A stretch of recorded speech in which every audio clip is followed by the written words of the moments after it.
Hi అండి, welcome back to స్వయం పాకం. ఈరోజు పిల్లల నుంచి పెద్దల వరకు అందరూ ఇష్టంగా తినే హోటల్ స్టైల్ పావ్ బాజీని ఇంట్లో చాలా సులభంగా రుచికరంగా తయారు చేద్దాం.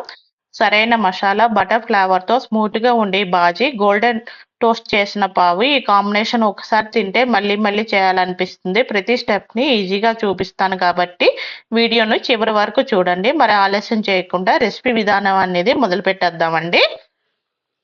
ముందుగా ఒక కుక్కర్ని అయితే తీసుకోవాలండి. ఆ కుక్కర్లో మీడియం సైజ్ 2 బంగాళదుంపల్ని ఇలా ఫీల్ చేసేసి పెద్దగా ముక్కలుగా కట్ చేసుకొని అయితే వేసుకోవాలి. అలాగే అరకప్పు వరకు కాలీఫ్లవర్ ముక్కలు, ఒక పెద్ద సైజు క్యారెట్ని పెద్ద ముక్కలుగా కట్ చేసుకొని వేసుకోండి. అలాగే మీడియం సైజు బీట్రూట్ ఒక సగం ముక్క అయితే ఇలా కట్ చేసుకొని వేసుకోండి. అలాగే పచ్చి బఠానీ అండి ఒక అరకప్పు వరకు వేసుకొని, అర గ్లాసు వరకు వాటర్ని వేసుకొని, ఒక అర టీ స్పూన్ వరకు ఉప్పుని వేసుకొని, ఇప్పుడు అన్ని బాగా కలిసేటట్టు కలుపుకొని మూత పెట్టుకొని 4-5 విజిల్లు అయితే ఇచ్చుకోవాలండి. 4-5 విజిల్కి అనేది వెజిటేబుల్స్ అన్ని చక్కగా కుక్ అయిపోతాయి.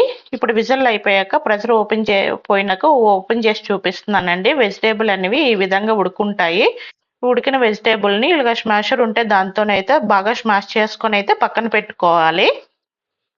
ఇప్పుడు బాజీ కోసం స్టవ్ మీద ఒక ప్యాన్ పెట్టుకొని ప్యాన్లోని 1 టీ స్పూన్ వరకు ఆయిల్, 1.5 టీ స్పూన్ వరకు అయితే బటర్ని వేసుకోవాలండి. అలాగే 1 టీ స్పూన్ వరకు జీలకర్రని వేసుకొని జీలకర్ర అంతా చిటపటమన్నంత వరకు వేయించుకోవాలండి. జీలకర్ర అంతా వేగినాక 2 గ్రీన్ చిల్లీ అండి పచ్చిమిర్చి సన్నగా కట్ చేసుకొని వేసుకోవాలి. ఒక పెద్ద సైజు ఆనియన్ చిన్న ముక్కలుగా కట్ చేసుకొని వేసుకోవాలి. ఆనియన్ అనేది కలర్ చేంజ్ అయినంత వరకు అయితే వేయించుకోవాలి. ఆనియన్ ఈ విధంగా కలర్ చేంజ్ అయింది కదండి. ఇప్పుడు ఇందులోనే ఫ్రెష్గా దంచి పెట్టుకున్న అల్లం వెల్లుల్లి పేస్ట్ 2 టీ స్పూన్ల వరకు అయితే వేసుకోవాలండి. అలాగే మీడియం సైజు క్యాప్సికమ్ చిన్న ముక్కలుగా కట్ చేసుకొని వేసుకోవాలి. ఇప్పుడు ఈ రెండు కూడా పచ్చివాసన పోయిందాకా వేయించుకోవాలి. క్యాప్సికమ్ అనేది కాసేపటికి ఇలా మెత్తపడుతుంది. అలా మెత్తబడిన వరకు అయితే వేయించుకుంటే సరిపోతుంది. ఇలా మెత్తబడిన క్యాప్సికంలో మెత్తబడింది కదా, సరిపోతుంది. ఇప్పుడు ఇందులోని 2 పెద్ద సైజు టమాటోలు ఇలా కట్ చేసుకొని వేసుకోవాలి. టమాటో అన్నది మగ్గాలండి, మెత్తపడాలి. మెత్తపడిన వరకు అయితే వేయించుకోవాలి. ఇలా ఆయిల్ సపరేట్ అయింది కదా, టమాటో వేగిపోయినట్టే. ఇప్పుడు ఇందులోని మసాలాలు యాడ్ చేసుకోవాలి. రుచికి తగినంత ఉప్పుని వేసుకోవాలి. 1 టీ స్పూన్ వరకు ధనియా పౌడరు, అర టీ స్పూన్ వరకు వేయించిన జీరా పౌడరు, పావు టీ స్పూన్ వరకు గరం మసాలా, 1 టీ స్పూన్ వరకు కారం, అలాగే 2 టేబుల్ స్పూన్ వరకు మెయిన్ ఇంగ్రీడియంట్ అండి అదేని పావు బాజీ మసాలా వేసుకోవాలి. ఇది వేసుకోవడమే ఈ బాజీకి అనేది టేస్ట్ వస్తుంది. అలాగే కొంచెం అంతా కసూరి మేతిని వేసుకొని ఒకసారి అంతా బాగా కలుపుకోండి.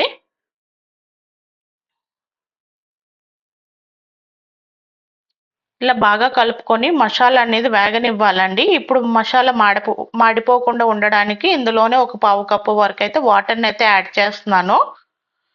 వాటర్ని యాడ్ చేసుకొని ఒకసారి అంతా బాగా కలిసేటట్టు కలుపుకొని మసాలా అనేది వేగనివ్వాలండి. ఆయిల్ రిలీజ్ అయినంత వరకు అయితే వేగనివ్వాలి. ఇలా కాసేపటికి ఇదంతా వేగిపోయింది కదా, ఇప్పుడు ఇందులోని మనం స్మాష్ చేసుకున్న వెజిటేబుల్ని అయితే యాడ్ చేసుకోవాలండి. ఈ వెజిటేబుల్స్లోని మసాలా అంతా కలిసేటట్టు అయితే ఒకసారి అంతా బాగా కలుపుకోవాలి.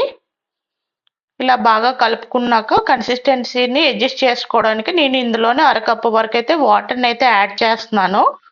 వాటర్ని యాడ్ చేసుకొని ఒకసారి అంతా బాగా కలుపుకొని మూత పెట్టుకొని మీడియం ఫ్లేమ్లోని ఆయిల్ పైకి తేలినంత వరకు అయితే మగ్గించుకోండి. ఇదిగోండి 5 నిమిషాలకి ఇలా ఆయిల్ తేలింది, సరిపోతుంది. ఇప్పుడు అడుగు నుంచి ఒకసారి అంతా బాగా కలుపుకోవాలి. ఇలా బాగా కలుపుకొని స్టవ్ ఆఫ్ చేసే ముందండి 1 టీ స్పూన్ వరకు చాట్ మసాలా, 2 టేబుల్ స్పూన్ వరకు బటర్, ఫ్రెష్గా ఉన్న కొత్తిమీరని వేసుకొని ఒకసారి అంతా బాగా కలుపుకొని అయితే స్టవ్ ఆఫ్ చేసుకోండి. మనకు బాజీ అనేది రెడీ అయిపోయింది.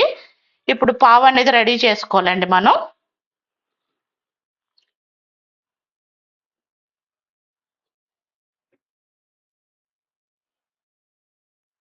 ఇక్కడైతే నేను రెడీమేడ్ పావుని అయితే తీసుకున్నానండి. ఇలా పావుని అయితే తీసుకొని మధ్యకి ఇలా కట్ చేసుకోవాలండి. లాస్ట్ వరకు అయితే కట్ చేసుకోకండి, సగం వరకే కట్ చేసుకోండి.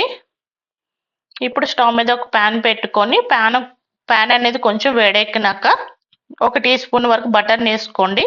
అలాగే పావు టీ స్పూన్ వరకు పావు బాజీ మసాలా, అలా 1 టేబుల్ స్పూన్ వరకు మనం బాజీ రెడీ చేసుకున్నాం కదండి, అదేనండి కర్రీ వేసుకోవాలి. అలాగే మళ్ళీ 1 టేబుల్ స్పూన్ వరకు బటర్ని వేసుకొని బటర్ కొంచెం కరిగినాక మనం కట్ చేసుకున్న పావునైతే వేసుకోవాలండి దీనిపైన.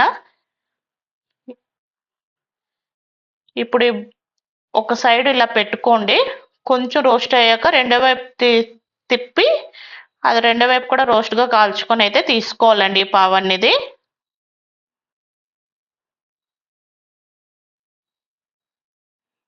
గోల్డెన్ బ్రౌన్ కలర్ వచ్చినంత వరకు అయితే కాల్చుకోవాలి పావుని. పావు అంతా చక్కగా కాలిపోయిందండి. ఇప్పుడు అయితే ప్లేట్లోకి అయితే తీసుకోవాలి.